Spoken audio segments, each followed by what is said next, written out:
Allez, ça y est la team des 143, Mbote. Partout là où vous nous suivez, la famille. En tout cas, moi je suis ravi de savoir que vous êtes nombreux de nous suivre sur notre mag sport D143. Comme vous le savez, si c'est la première fois de nous regarder, la famille, en tout cas, n'hésitez pas de pouvoir vous abonner. Vous activez aussi la cloche des notifications pour rater aucun de nos nouveaux contenus. Un mois avant la CAN, voici les bonnes nouvelles, la famille.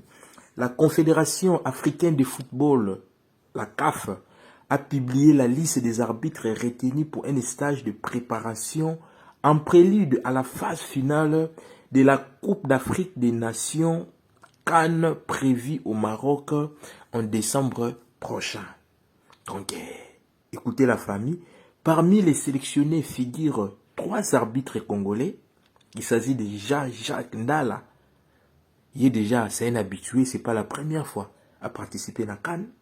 Il y a Jean-Jacques Ndala, il y a Gradel Mbilizi et Guilain Ngwila. Ce dernier participera pour la première fois à une préparation en vue d'une CAN. Selon les documents de la CAF consultés par Info CD, ce samedi, ce stage se tiendra du 8 au 13 en Égypte et il réunira 80 officiels venus de tout continent. Donc 33 arbitres centraux et 36 assistants. Donc voilà la famille. Arbitre Nabiso, comme tout dit Kotanga, tout ça bongo na 3 arbitres congolais oyo bakozala bongo na CAN. En tout cas, c'est déjà une très bonne nouvelle. C'est déjà une très bonne nouvelle pour Nabiso de voir que l'arbitre congolais pe bakozala na Coupe d'Afrique. Souvent on voyait il y avait que des arbitres marocains, des arbitres guinéens, des arbitres béninois, mais là aussi la fédération congolaise a pesi bongo 3 arbitres pour la Coupe d'Afrique Oyo et Zabongo na Maroc 2025. Est-ce que nos léopards sont prêts pour jouer la CAN? Moi je dirais nos léopards sont prêts pour pouvoir gagner la CAN et puis la ramener à la maison. C'est ça notre objectif pour cette très belle compétition qui est la CAN. C'est de pouvoir la gagner et puis ramener-la à la maison. Donc voilà. Il y a aussi jouer en Ndambu Oyo. Ça toujours ça la championnat malamu où il faut toujours la performance à joueur moko. Cette fois-ci, on ne veut pas voir un joueur qui a un problème de temps de jeu dans le liste des 11 car on a un objectif de pouvoir gagner la coupe d'Afrique et puis se qualifier à la Coupe du Monde. Pourquoi pas aussi jouer la demi-finale. On a tous les atouts pour pouvoir arriver même en demi-finale de cette très belle compétition qui est la Coupe du Monde. Piquel Victorier, remplaçant au coup d'envoi, Charles Piquel a participé à la belle victoire 2-1 d'Espanyol de Barcelone contre FC Séville. Monté à la 74e minute alors que le score était 1-0, le milieu congolais a réalisé une entrée intéressante avec 100% des passes réussies. Son club est 6e de la Ligue. Donc voilà ce que nous voulons la famille, de voir que nos joueurs, ils ont en train de faire une très très belle saison. Prévané, on voit Sadiki qui est tout fait tout flamme avec Sunderland. On voit Mboukou qui est tout fait tout flamme avec Montpellier. On voit aussi William Balukwisha avec Glasgow. On voit aussi Sipenga avec Castellon.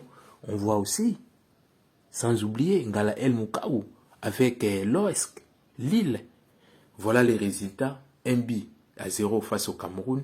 1 partout face au Nigeria. Gagné au tir au but. C'est ça qui nous a permis de pouvoir jouer le barrage. Donc, comme vous le savez, on attend soit on jouera la Jamaïque ou bien la Nouvelle-Calédonie. Donc, voilà pour Charles Piquel. Ces derniers temps, il a perdu sa place étant titulaire. C'est normal. C'est le meilleur qui joue. L'équipe nationale, c'est pas un club. Il y a une grande différence. À l'équipe nationale, on voit, c'est le meilleur qui joue. Défaite pour Mboukou.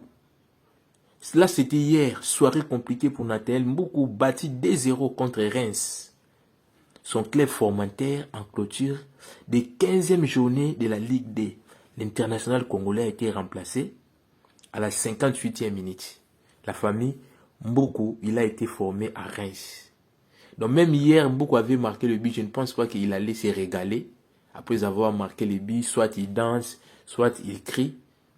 Je ne pensais pas que Mboukou pouvait le faire.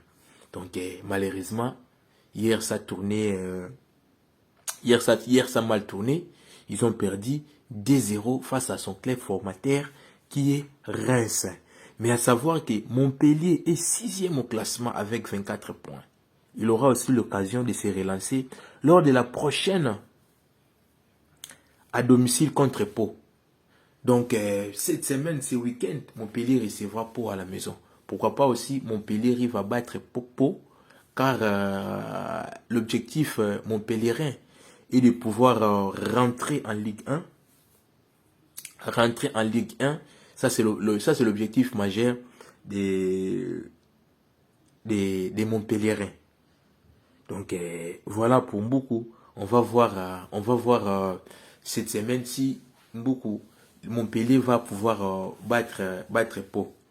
Donc voilà pour la CAN. Je vous ai dit déjà la préparation. Déjà il y aura le staff technique qui sera au Maroc du 8 au 10. En attendant, les joueurs viennent. Donc voilà, il y avait des pourparlers. Il y avait des pourparlers entre la fédération congolaise et la fédération angolaise. Ils ont sollicité une rencontre amicale pour pouvoir bien préparer la Coupe d'Afrique. Et à savoir qu'il y a aussi des pourparlers entre la FECOFA et la fédération ivoirienne pour pouvoir jouer un match amical avant qu'on puisse débuter la Coupe d'Afrique. Donc voilà, ça parle au niveau de la liste. On voyait sur la toile, on nous disait que la CAF avait voulu que toutes les nations envoient la liste des 55. Donc là, c'était juste des rumeurs. Car hier, je vous ai dit dans mon émission précédente que la CAF avait exigé toutes les nations qui vont devoir participer à la CAN d'envoyer une liste de 23 joueurs et puis 4 joueurs supplémentaires. Cela fera 27. Mais la CAF prendra charge que de 23 joueurs. Les 4 supplémentaires là, on est peut-être la Fédération Labisso et Salama. Mais à savoir qu'on a joué la trêve. Quand on a joué les mini-tournois, on joue les Cameroun et puis le Nigeria. Sébastien Desabre avait une liste de 25 léopards. Mais il y avait l'absence de Grady Diangana, l'absence de Yohan Wissa, qui est toujours incertain, la famille. Wissa ou Nano Ebanité, est-ce que Wissa a Kozala ou bien Wissa a Kozala T? Donc là, ils ont encore exigé une liste de 23 plus 4 joueurs supplémentaires. Mais à savoir, on avait 25 joueurs, il y avait l'absence de Afimi Kopouloulou, il y avait l'absence de Mboukou et Wissa, et puis Grady Diangana. Mais là, ça parle, il y a encore des binationaux, si vous voulez. Ou il faut bien qu'on baxe bon à Tanière et à Léopard. Mais moi, je sais que Sébastien Desabre a déjà une idée par rapport à son effectif. Il y en a qui veulent assez que Mavidi du jour, il y en a qui veulent assez que Seni Mayoulou rejoigne la Tanière des Léopards. Mais moi, je pense qu'avant la CAN, ça sera pratiquement impossible. Donc, voilà la famille.